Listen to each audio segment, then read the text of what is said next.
Hello students, good morning. आप सभी का एक बार फिर से स्वागत है आपके अपने YouTube channel S Kaushalya education में। और आज हम पढ़ रहे हैं हमारी 4th क्लास की ईवीएस का 17 लेसन आशियाना। तो चलो, आशियाना मीन्स क्या होता है? घर, जहाँ पे हम रहते हैं, चाहे पशु पक्षी रहते हैं, चाहे मनुष्य रहता है, जो रहने का स्थान है उसको कहते हैं आशियाना। तो चलिए अपना लेसन शुरू करते हैं। Sultanpur national park. तो हम जानते हैं सुल्तानपुर नेशनल पार्क के बारे में। फरवरी महीने की एक सुहानी सी सुबह थी। हमारी कक्षा के सभी बच्चे अध्यापिका के साथ बस में सुल्तानपुर नेशनल पार्क गए। यह पार्क हमारे राज्य के गुरुग्राम जिले में है। तो नेशनल पार्क, ये जो सुल्तानपुर नेशनल पार्क है, कहाँ पे है? हरियाणा के गुरुग्राम जिले में है। वहाँ पहुंचकर अध्यापिका ने सबके लिए टिकट लिए और गाइड की सहायता ली। गाइड कौन होता है? जो हमें वहाँ के बारे में बताएगा कि ये वो पक्षी है, ये वो जानवर है, इस तरह से। गाइड अंकल ने कहा कि बच्चों, पक्षियों और जानवरों को दूर से ही देखना है, इन्हें तंग नहीं करना और छेड़ना भी नहीं है। देखो, ये झील का ही, वहाँ पे सुल्तानपुर जो उद्यान है ना, उसी का एक पिक्चर है ये, ठीक है। उद्यानों और पक्षी विहारों में पक्षियों और जानवरों को दूर से क्यों देखना चाहिए? गाइड ने कहा है ना कि दूर से देखना। तो क्यों देखें? क्योंकि जानवर, अगर हम पास जाएंगे तो जानवर डर जाएंगे या फिर वो हम पर हमला कर देंगे, है ना।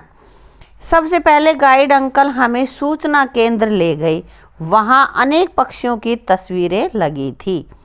सूचना पट पढ़कर हमें कुछ पक्षियों की आदतों की जानकारी मिली और सूचना केंद्र देखने के बाद हम पक्षियों और जानवरों को देखने के लिए निकल पड़े। तो जहाँ अंदर घुसे तो वहाँ पे सब पक्षियों, जो वहाँ पे पक्षी थे, उनके बारे में लिखा हुआ था वहाँ पे, और उसके बाद वो देखने अंदर गए हैं। तो यह भी जान लेते हैं।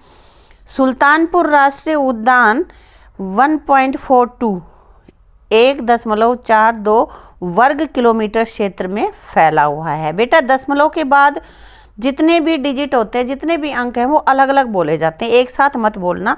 ऐसे नहीं कि 1.42, नहीं, 1.42 वर्ग किलोमीटर क्षेत्र में ये उद्यान फैला हुआ है। और इस उद्यान में लगभग 250 किस्म के स्थानीय एवं प्रवासी पक्षी देखे जा सकते हैं। कितनी किस्मों के यहाँ पे पक्षी होते हैं? यहाँ पे 250 किस्म के होते हैं। कुछ प्रवासी होते हैं जो दूसरे एरिया से उड़ के आए हुए होते हैं, और कुछ वहाँ के रहने वाले ही होते हैं, ठीक है। पार्क में बहुत से पक्षियों की आवाज़ें सुनाई देने लगी और हम भी पक्षियों की आवाज़ों की नकल करने लगी। करते हैं ना बच्चे? हाँ। तो पुनीत कह रहा है, अंकल वह सामने क्या है? तो गाइड उसे बताता है, बच्चों वह मचान है। मचान को वाच टावर भी कहते हैं। उस पर खड़े होकर पक्षियों और जानवरों को अच्छे से देखा जा सकता है। ऊपर से देख लेते हैं हम। कुछ बच्चे अध्यापिका से पूछकर मचान पर चढ़ गए और दूरबीन से पक्षियों को देखने लगे, ठीक है। अमित, दूरबीन से देखते हुए, देखो उस पेड़ पर कुछ घोंसले लटके हुए दिख रहे हैं। सीमा, हाँ ये तो बहुत सुंदर है। कई घोंसले तो ऐसे लग रहे हैं जैसे पेड़ से बीन लटक रही हो। गाइड उन्हें बताता है, ये बैया के घोंसले हैं और ध्यान से देखोगे तो उसी पेड़ पर तुम्हें बैया भी दिखाई देगा। जहाँ पे ये बीन से लटके हुए कह रहे हैं ना, तो ये बैया पक्षी का घोंसला होता है, बीन के आकार का। और वो कह रहा है कि ध्यान से अगर देखोगे तो उस पेड़ पे तुम्हें बैया भी दिखाई देगा। एक पक्षी होता है ये। देखो यहाँ पे नीचे ये घोंसला है बैया का, और ये वो पक्षी बैठा है। इस तरह का घोंसला होता है। यह भी जानो, बहुत ही बारीकी और कारीगरी से बुनकर बैया अपना घोंसला बनाता है। अन्य पक्षियों से बहुत ही अलग तरह का इनका घोंसला होता है, बड़ा मजबूत होता है, इसलिए इसे वीवर पक्षी भी कहते हैं। नर वीवर अपने अपने घोंसले बनाते हैं और मादा वीवर उन घोंसलों को देखती है। उसे जो घोंसला अच्छा लगता है वह उसी में अंडे देती है। जो ज़्यादा उसको मजबूत और सुरक्षा की दृष्टि से अच्छा लगता है, उसी में वो अपने अंडे देती है। चलो क्वेश्चन कर लेते हैं। बैया के घोंसले का आकार कैसा है? बीन जैसा होता है, ठीक है। बैया का घोंसला किन चीज़ों से बना हुआ होता है? घास फूस के तिनकों से, छोटे छोटे तिनकों से वो अपना घोंसला बनाते हैं। कोमल, अब तो मुझे भी दूरबीन से देखने दो, अब मुझे देखने दो। अमित ने दूरबीन कोमल को दे दिया। तब कोमल देख रही है। उस तरफ कई गौरैया मजे से कुछ खा रही हैं। देखो यहाँ पे पिक्चर है गौरैया, ये चिड़िया होती है ना, हाँ, तो इसमें ये मजे से कुछ खा रही है। तो सीमा बता रही है यहाँ पे कोमल, गौरैया का घोंसला देखने की कोशिश करो, किसी पेड़ पर जरूर दिखेगा। अब उसने दूरबीन ले रखी है कोमल ने, तो सीमा कह रही है कि तू उसने इसका गौरैया का घोंसला भी देख। कोमल, यहाँ तो कहीं दिख नहीं रहा, पर मैंने अपने घर के रोशनदान में गौरैया का घोंसला देखा है। गाइड, बच्चों, गौरैया अपना घोंसला कहीं भी बना लेती है, जैसे अलमारी के ऊपर, आईने के ऊपर, दीवार के आले में या रोशनदान में बना लेती है ना। कई बार हमारे स्कूल के पंखे के ऊपर भी होता है, देखा है तुमने? तुम भी देखना, सभी अपने आसपास के जहाँ भी जगह मिलती है वहीं बना लेती है चिड़िया। क्या तुमने गौरैया का घोंसला देखा है? और यदि हाँ तो कहाँ पर? हाँ, यहाँ पे मैंने लिख दिया पेड़ पर। किसी ने अपने घर में देखा होगा, है ना, तो वहाँ पे लिख देना यहाँ पे। गौरैया अपना घोंसला किन चीज़ों से बनाती है? ये तिनकों का और घास फूस से मिला होता है। चित्र में दिख रहे गौरैया और बैया के घोंसलों में क्या समानता और क्या भिन्नता है? तो हमने पढ़ा था इसमें समानता क्या है कि दोनों के ही घोंसले घास फूस और तिनकों से बने होते हैं। असमानता क्या है? भाई बैया का घोंसला ऊपर से बंद और बीन के आकार का होता है, जबकि गौरैया का घोंसला ऊपर से खुला हुआ और कटोरी के आकार का होता है। देखो पिक्चर में, ठीक है ना। रोबिन का ध्यान एक टूटे हुए घोंसले पर गया। उसने गाइड से पूछा, अंकल यह घोंसला खाली क्यों है? तो गाइड ने बताया, इस घोंसले के पक्षी छोड़ गए हैं। ऐसा क्यों? तो फिर गाइड बताता है, पक्षी सारा साल घोंसले में रह रहते। ज़्यादातर पक्षी अंडे देने के लिए ही घोंसले बनाते हैं। उनके बच्चे घोंसलों में तब तक रहते हैं जब तक वे उड़ना नहीं सीख जाते। फिर अध्यापिका बोलती है, चलो बच्चों अब आगे चलते हैं। तो तुमने देखा कि पक्षी सारा साल घोंसलों में नहीं रहते, जब तक उनके अंडों से बच्चे नहीं निकल जाते और बच्चे थोड़े बड़े नहीं हो जाते तब तक ही घोंसलों में रहते हैं और फिर छोड़ देते हैं उसको। अब सुनील कहता है, उधर देखो झील के पास कितने सारे पक्षी हैं। सुमन, वाह, यहाँ तो बहुत सारी बतखें हैं। कई तो मज़े से पानी में तैर रही हैं, कई झील के किनारे किनारे घूम रही हैं।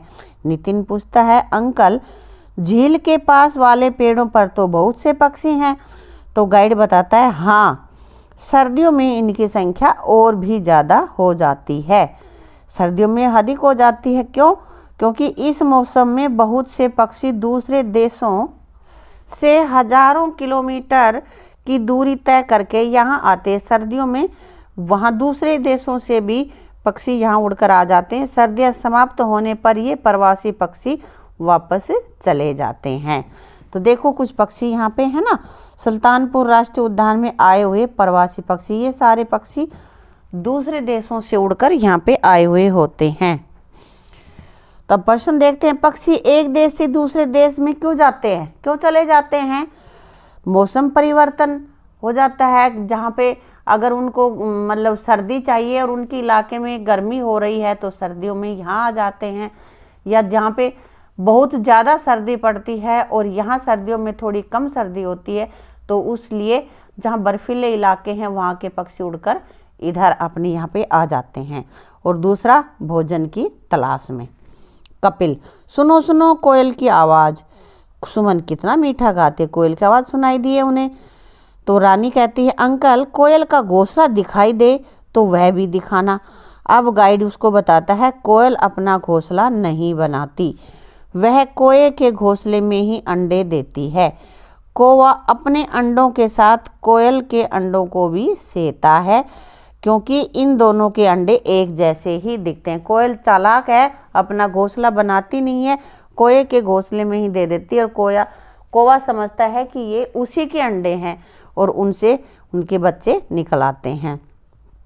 रानी, मेरे घर के पास गुलमोहर का एक पेड़ है, उसकी ऊंची शाखाओं पर कोए का घोंसला है। मैंने और मेरे भाई ने अपने की घर की छत से देखा है कि वह घोंसला बड़ा और मोटे तिनकों से बना हुआ। देखो पिक्चर में कौवे का घोंसले में मोटे मोटे तिनके होते हैं। कोयल के अलावा 2 ऐसे पक्षियों के नाम लिखो जो अपना घोंसला नहीं बनाते। कौन से और ऐसे पक्षी हैं जो घोंसला नहीं बनाते? चील और गिद्ध। जो पक्षी घोंसला नहीं बनाते वे अंडे कहाँ देते हैं? दूसरे पक्षियों के घोंसले में दे देते हैं, है ना। बच्चे बहुत खुश थे। रानी तो चिड़िया के पंखों की तरह हाथ फैलाकर उछलती कूदती जा रही थी। रजनी, सुनो तो, यह कुट कुट की आवाज़ कहाँ से आ रही है? अब गाइड बताता है, लगता है कठफोड़वा अपनी मजबूत चोंच से पेड़ के तने को खोदकर कोटर बना रहा है। यही उसका घर होता है। देखो पिक्चर में ये कठफोड़वा है और ये इसको पेड़ के यहाँ पे छेद करेगा और उसमें अपना घोंसला बनाएगा, वहाँ पे रहेगा ये। एक विचित्र घोंसला।